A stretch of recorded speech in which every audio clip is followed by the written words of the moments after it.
दोस्तों आज की इस वीडियो में मैं आप लोगों को बताऊंगा कि आप बिहार पुलिस का फॉर्म घर बैठे कैसे भर सकते हैं। तो इसके लिए आपको सबसे पहले अपने गूगल ओपन करना है और गूगल ओपन करने के बाद आपको सबसे पहले गूगल में सर्च क्या करना है, CSBC आप लिख के सर्च करेंगे।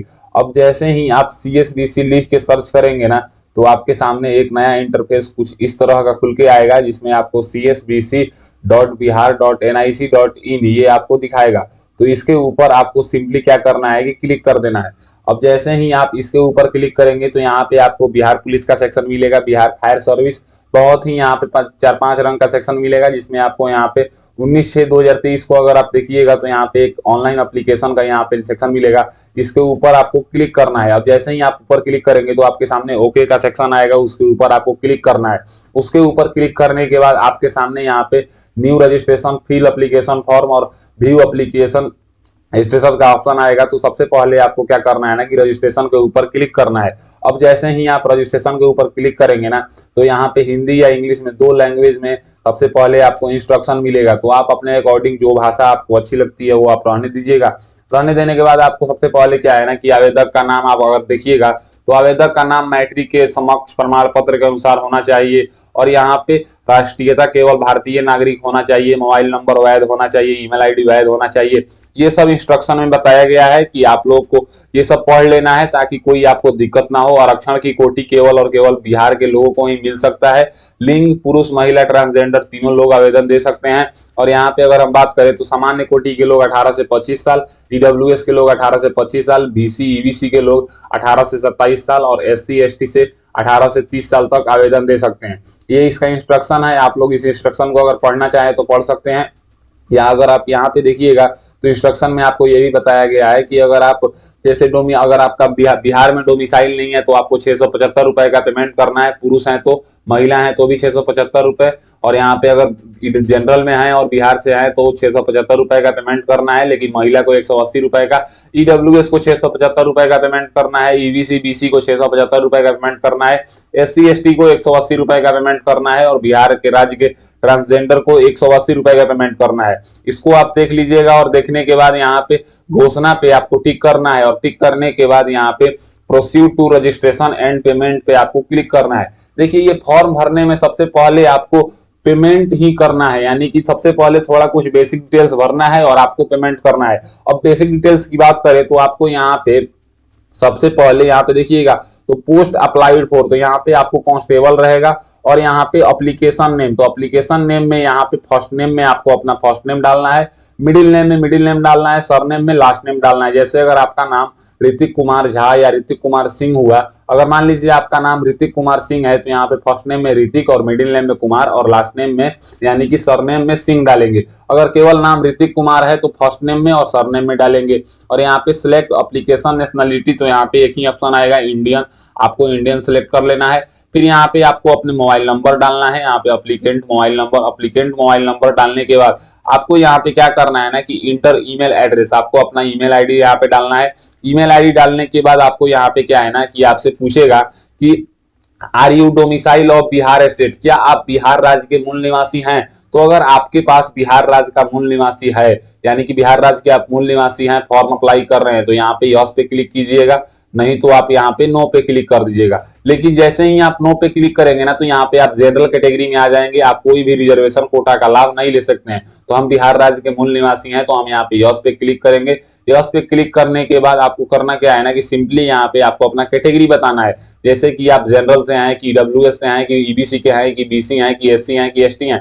तो हम ईडब्ल्यूएस से आते हैं तो ईडब्ल्यूएस सिलेक्ट करेंगे। ईडब्ल्यूएस सिलेक्ट करने के बाद यहाँ पे सेलेक्ट अप्लीकेंट जेंडर, मतलब आप मेल हैं, फीमेल हैं या ट्रांसजेंडर हैं, तो हम मेल हैं यहाँ पे सिलेक्ट करेंगे। फिर आपको अपना यहाँ पे डेट ऑफ बर्थ बताना है कि आपका डेट ऑफ बर्थ क्या है। डेट ऑफ बर्थ आपको क्या है ना कि जैसे पहले दिन सिलेक्ट करना है, फिर यहाँ पे आपको मंथ सिलेक्ट करना है। फिर मंथ सिलेक्ट करने के बाद आपको यहाँ पे क्या है ना कि ईयर सिलेक्ट करना है। अब जैसे आप अपना ईयर सिलेक्ट कर लीजिएगा कि आपका डेट ऑफ बर्थ कब है। यहाँ पे डेट ऑफ बर्थ सिलेक्ट करने के बाद पूछेगा कि are you home guard of Bihar state, क्या आप मतलब होमगार्ड में हैं। अगर हैं तो यस कीजिएगा, नहीं तो आप इसको नो कर दीजिएगा। आपको यहाँ पे प्रोसीड पे क्लिक करना है। अब जैसे ही आप प्रोसीड पे क्लिक करेंगे तो आपका यहाँ पे एक रजिस्ट्रेशन रिव्यू कंफर्मेशन डिटेल्स खुल के आएगा, जिसमें आपका नाम और यहाँ पे nationality, mobile number, email ID और यहाँ पे डोमिसाइल स्टेट ये सब आपका दिखा देगा। और दिखाने के बाद आपको यहाँ पे एक यहाँ पे डिक्लेरेशन आएगा, इस डिक्लेरेशन को आपको यहाँ पे टिक करना है। और डिक्लेरेशन टिक करने के बाद यहाँ पे जो कैप्चा दिखाई दे रहा है ना, इस कैप्चा को आपको इस बॉक्स में फिल कर लेना है। कैप्चा फिल करने के बाद आप जो भी कैटेगरी से आते हैं या जिस भी मतलब स्टेट से आते हैं उसके अकॉर्डिंग आपका यहाँ पे पेमेंट आएगा। तो हम बिहार स्टेट से जनरल कैटेगरी में आते हैं तो हमें 675 रुपए का पेमेंट करना है। तो हम यहाँ पे मेक पेमेंट पे क्लिक करेंगे।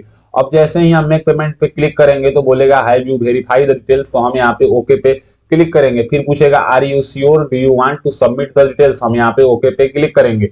अब ओके पे क्लिक करने के बाद आपके सामने यहाँ पे प्लीज वेट करके एक सेक्शन आएगा जिसमें आपको पेमेंट करना है। अब पेमेंट आप यहाँ पे डेबिट कार्ड, क्रेडिट कार्ड के माध्यम से कर सकते हैं, इंटरनेट बैंकिंग के माध्यम से कर सकते हैं, यूपीआई के माध्यम से कर सकते हैं।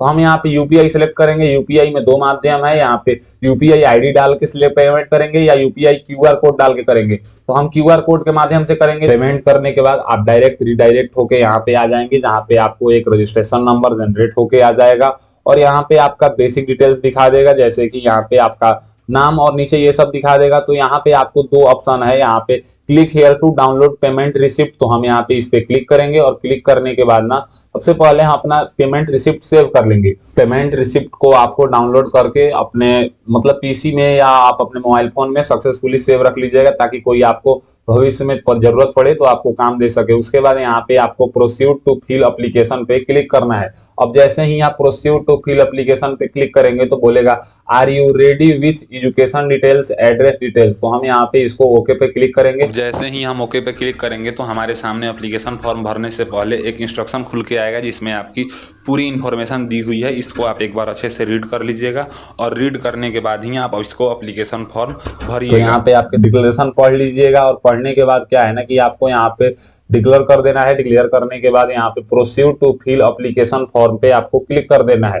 अब proceed to fill application form पे क्लिक करेंगे तो यहाँ पे आपका रजिस्ट्रेशन नंबर और कैटेगरी और मोबाइल नंबर ये सब पहले से रहेगा और आपको यहाँ पे 3 प्रेफरेंस देना है। तो 3 प्रेफरेंस में आपको सबसे पहले क्या है ना कि जिला पुलिस देंगे या अदर यूनिट्स देंगे या कौन देना चाहते हैं। तो मैं यही आपको मतलब सजेशन दूंगा कि सबसे पहले आपको जिला पुलिस ही सिलेक्ट करना है। जिला पुलिस सिलेक्ट करने के बाद उसके बाद यहाँ पे आपको बीएसएपी यानी कि Bihar special armed police select कर लीजिएगा। उसके बाद 3rd नंबर में अदर यूनिट, जिसमें आप बीएमपी आता है और जीआरपी आता है और भी मतलब एक आता है। उसके बाद यहाँ पे अगर हम बात करें तो आपको अपने पिताजी का नाम लिखना है, वो भी आपको 10th के सर्टिफिकेट के अकॉर्डिंग आपको अपने पिताजी का नाम लिख देना है। उसके बाद यहाँ पे आपको अपने माँ का नाम लिखना है, वो भी अपने 10th के सर्टिफिकेट के अकॉर्डिंग यहाँ पे। उसके बाद सिलेक्ट मैरिटल स्टेटस, यानी कि आप अनमैरिड हैं या मैरिड हैं या डिवोर्स हैं, तो हम यहाँ पे अनमैरिड सिलेक्ट करेंगे।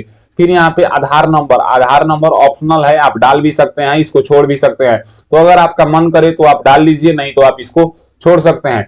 आधार नंबर आप यहाँ पे डालने के बाद यहाँ पे आइडेंटिफिकेशन मार्क, जैसे आपके शरीर में कहीं कटे फटे या तिल का निशान है तो यहाँ पे डालिए। यहाँ पे पूछेगा कि क्या आप फ्रीडम फाइटर, मतलब आपके परिवार में कोई फ्रीडम फाइटर है या आप खुद हैं, तो यहाँ पे यस कीजिएगा, नहीं तो आप इसको नो कर दीजिएगा। ये करने के बाद आपको क्या है ना कि यहाँ पे आपको एग्जाम पास यानी कि एजुकेशन डिटेल्स के बारे में बताना है, जैसे कि आप 10th क्लास किस बोर्ड से किए थे। यहाँ पे आप अपने स्कूल का नाम भी डाल सकते हैं, बोर्ड का नाम भी डाल सकते हैं, यूनिवर्सिटी का नाम भी डाल सकते हैं, इंस्टीट्यूट का नाम डाल सकते हैं, लेकिन मैं आपको सजेशन दूंगा कि आप यहाँ पे अपने बोर्ड का नाम ही डालिएगा। उसके बाद अगर हम बात करें तो यहाँ पे बोर्ड के नाम डालने के बाद यहाँ पे पासिंग सर्टिफिकेट नंबर या मार्कशीट नंबर, तो अगर आपके पास जो है, अगर मार्कशीट है तो मार्कशीट का नंबर और सर्टिफिकेट है तो सर्टिफिकेट का नंबर, ये डाल लीजिएगा। उसके बाद यहाँ पे अगर आप मार्कशीट नंबर डाल रहे हैं तो आपको मार्कशीट इशू डेट डालना है, वो आपके मार्कशीट पे मिल जाएगा। अगर आप यहाँ पे सर्टिफिकेट नंबर डाल रहे हैं तो आपको सर्टिफिकेट इशू डेट डालेंगे, जो आप सर्टिफिकेट पे आपको देखने को मिल जाएगा। यहाँ पे इंटरमीडिएट के बारे में बताएं तो इंटरमीडिएट इक्विवेलेंट के बारे में बोला गया है कि आप किस बोर्ड से किए हैं, उस बोर्ड का नाम डालिए। बोर्ड का नाम डालने के बाद यहाँ पे मार्कशीट या सर्टिफिकेट का नंबर, मार्कशीट का सीरियल नंबर आपको जहाँ पे फोटो होता है उसी के ऊपर मिल जाएगा। तो यहाँ पे अगर मार्कशीट नंबर डालते हैं तो आपको क्या है ना कि मार्कशीट इशू डेट डालना है। अगर आप यहाँ पे सर्टिफिकेट डालते हैं तो सर्टिफिकेट इशू डेट डालना है। उसके बाद यहाँ पे मैट्रिक और इंटर ये एप्लीकेबल मतलब एलिजिबिलिटी क्राइटेरिया रखा गया है। इंटरमीडिएट तो इंटरमीडिएट तक तो सभी को डालना है। अगर आगे की बात करें, आपने ग्रेजुएशन कर लिया है तो ये ऑप्शनल है, है आप यहाँ पे डाल सकते हैं। अगर नहीं किया है तो कोई बात नहीं, आप इसको छोड़ सकते हैं। पोस्ट ग्रेजुएशन कर लिया है तो आप इसको भी फिल कर सकते हैं, नहीं किया है तो कोई बात नहीं, आप दोनों को छोड़ सकते हैं, केवल 10th और इंटरमीडिएट डाल के ही छोड़ दीजिएगा। उसके बाद यहाँ पे आपसे पूछेगा हाउस नंबर या यहाँ पे हाउस, फ्लैट, प्लॉट नंबर में से कोई एक आप यहाँ पे अगर आपके पास है तो वो आपको डालना है, क्योंकि ये स्टार मार्क है, ये आपका एड्रेस डिटेल्स है। उसके बाद यहाँ पे स्ट्रीट मोहल्ला का नाम डालना है, फिर यहाँ पे विलेज टाउन का नाम डालना है, फिर यहाँ पे नियरेस्ट पोस्ट ऑफिस का नाम डालना है, फिर यहाँ पे आपको अपना स्टेट सिलेक्ट करना है। तो हम बिहार राज्य के निवासी में यस किए थे तो मेरा बिहार ही आएगा। उसके बाद यहाँ पे बिहार में आपका कौन सा डिस्ट्रिक्ट है वो आपको यहाँ पे सिलेक्ट करना है। उसके बाद यहाँ पे आपको अपना पिन कोड बताना है कि आपका पिन कोड क्या है, वो आपको यहाँ पे बताना है। पिन कोड बताने के बाद आपसे यहाँ पे पूछेगा कि क्या आपका करेंट एड्रेस और परमानेंट एड्रेस अगर दोनों सेम है, परमानेंट एड्रेस और कॉरेस्पॉन्डेंस एड्रेस अगर दोनों सेम है तो यहाँ पे आपको यस पे क्लिक करना है। अगर सेम नहीं है तो आपको यहाँ पे नो पे क्लिक करना है और फिर से भर देना है। तो मेरा दोनों एड्रेस सेम है तो हम यहाँ पे यस पे क्लिक करेंगे। अब यस पे क्लिक करने के बाद क्या है ना कि आपको कभी मतलब यूपीएससी या एसएससी की कोई भी एग्जाम से आपको निकाला गया है तो आप इसको मेनली ये सब चीज नहीं होता है आपके ऊपर। अगर कोई क्रिमिनल केस है तो आप इसको यस कीजिए, जानकारी दीजिए। तो ये सब केस मुकदमा अगर आपके ऊपर है तो आप एक डिफेंस सेक्टर में जॉब नहीं कर सकते, तो मैं आपको सजेशन दूंगा कि ये सब को आपको नो कर देना है। पढ़ लेना है कि क्या बोल रहा है, उसको आपको नो कर देना है। ये 3, 2, 5 ये 6 सेक्शन है, 6 सेक्शन को आपको नो कर देना है। आप यहाँ पे देखिएगा तो कोर्ट केस या क्रिमिनल केस या कोई भी केस आपके ऊपर है तो आप इससे जानकारी दीजिए, इसको यस करके तो आपको इसको नो कर देना है। नो करने के बाद आपको यहाँ पे अपलोड फोटोग्राफ की बात करें तो आपको क्या है ना कि colour passport size photograph upload करना है, जो कि आपको 3.5 सेंटीमीटर का इसका विड्थ होना चाहिए और 4.5 सेंटीमीटर का यहाँ पे हाइट होना चाहिए और यहाँ पे 2 मंथ से पुराना नहीं होना चाहिए, जेपीजी में ओनली होना चाहिए और यहाँ पे 70 केबी से कम का होना चाहिए। और यहाँ पे अगर हम सिग्नेचर की बात करें तो यहाँ पे सिग्नेचर भी आपको बोला जा रहा है कि आपको ब्लू ब्लैक कलम से, ये ब्लू या ब्लैक कलम से आपको डालना है, सिग्नेचर करना है, जो कि 25 केबी से कम का होना चाहिए। आपको इंग्लिश सिग्नेचर और एक हिंदी सिग्नेचर अपलोड करना है। आप फोटो का पूरा गाइडलाइंस देख लीजिएगा, सजेशन देख लीजिएगा और देखने के बाद क्या है ना कि यहाँ पे आपको चूज फाइल पे क्लिक करना है और चूज फाइल पे क्लिक करने के बाद आप फोटो जहां कहीं भी रखे हैं आप अपने अकॉर्डिंग देख लीजिएगा कि आप फोटो कहाँ रखे हुए हैं। वहां पे आप जाइएगा और अपना फाइल को डायरेक्ट यहाँ से सिलेक्ट कर लीजिएगा। सिलेक्ट करने के बाद आप देख सकते हैं मैं कैसा फोटो यहाँ पे अपलोड कर रहा हूँ, आप ऐसा ही फोटो अपलोड कीजिएगा, लेकिन कोशिश कीजिएगा कि व्हाइट बैकग्राउंड वाला फोटो अपलोड ना कीजिएगा। फिर यहाँ पे आपको अपलोड इंग्लिश सिग्नेचर वाले सेक्शन में आना है और चूज फाइल पे क्लिक करना है और चूज फाइल पे क्लिक करने के बाद आपका जो भी इंग्लिश सिग्नेचर है उस पे आप सिलेक्ट कीजिएगा, आपका इंग्लिश सिग्नेचर अपलोड हो जाएगा। फिर यहाँ पे अपलोड हिंदी सिग्नेचर वाले सेक्शन पे आपको यहाँ पे चूज फाइल पे क्लिक करना है और जो आपका यहाँ पे हिंदी सिग्नेचर है उस पे आपको क्लिक करना है, अपलोड हो जाएगा। आप देख सकते हैं कि मैं कैसा फोटोग्राफ और यहाँ पे सिग्नेचर अपलोड किया हूँ। तो सिग्नेचर सब कुछ सक्सेसफुली अपलोड करने के बाद आपको क्या है ना कि यहाँ पे प्रोसीड पे क्लिक करना है। अब जैसे ही आप प्रोसीड पे क्लिक करेंगे ना तो आपके सामने यहाँ पे एक नया इंटरफेस खुल के आएगा जिसमें आपका एप्लीकेशन डिटेल्स दिखा देगा।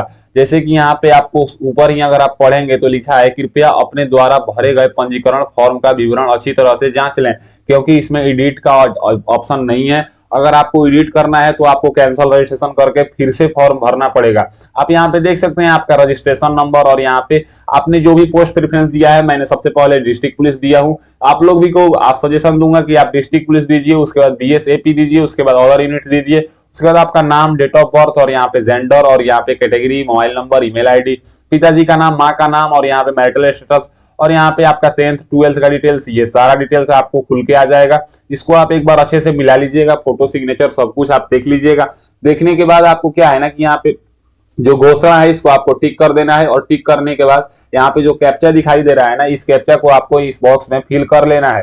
कैप्चा फिल करने के बाद आपको क्या करना है ना कि जैसे कैप्चा जैसे ही आप फिल कर लें तो वहां पे आपको यहाँ पे सबमिट एप्लीकेशन फॉर्म पे क्लिक करना है। तो फिर आपसे यहाँ पे पूछेगा have you verify the details, तो आपको इसको ओके करना है और फिर पूछेगा आपसे are you sure do you want to submit this application form, तो आपको यहाँ पे ओके पे क्लिक कर देना है। अब जैसे ही आप ओके पे क्लिक करेंगे तो बोलेगा the application form is provisionally submitted, यानी कि आपका एप्लीकेशन फॉर्म सबमिट कर दिया गया है। यहाँ पे आप देख सकते हैं 20/6/2023 को मेरा एप्लीकेशन फॉर्म सक्सेसफुली सबमिट कर दिया गया है। अब यहाँ पे हम प्रिंट नॉलेजमेंट पे क्लिक करेंगे और प्रिंट नॉलेजमेंट पे क्लिक करने के बाद हम क्या है ना कि हम अपना सेव कर लेंगे और सेव करने के बाद हम यहाँ पे अपना CSBC ऑनलाइन PDF रहने देंगे और इस पे सेव पे क्लिक करेंगे। अब सेव पे क्लिक करने के बाद हमारा जो है ना फॉर्म सक्सेसफुली प्रिंट हो गया। तो आई होप आज के इस वीडियो में आपको पता चल गया कि बिहार पुलिस कांस्टेबल जो 21,000 से ज्यादा पोस्ट आया है उसका आप ऑनलाइन फॉर्म घर बैठे कैसे भरेंगे। अगर मेरी दी हुई जानकारी आपको पसंद आता है तो मेरे वीडियो को लाइक कीजिए और ऐसे ही इंफॉर्मेटिव वीडियो के लिए मेरे चैनल को सब्सक्राइब कीजिए। आज के लिए बस इतना ही, मैं आपसे विदा लेना चाहूंगा। तब तक आप लोग देखते रहिए मेरा यूट्यूब चैनल फॉर्म फिलअप की नॉलेज। जय हिंद दोस्तों।